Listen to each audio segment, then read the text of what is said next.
अल्लाह करीम ने फरमाया है फ़इन्न मअल उसरि युसरा, हर तंगी के बाद आसानी है।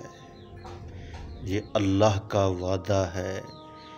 तकलीफ़ हमेशा नहीं रहती, बीमारी हमेशा नहीं रहती, इंसान दुख में हमेशा नहीं रहता।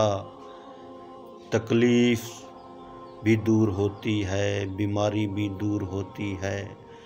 ऐ अहले फ़लस्तीन, अल्लाह का वादा सच्चा है।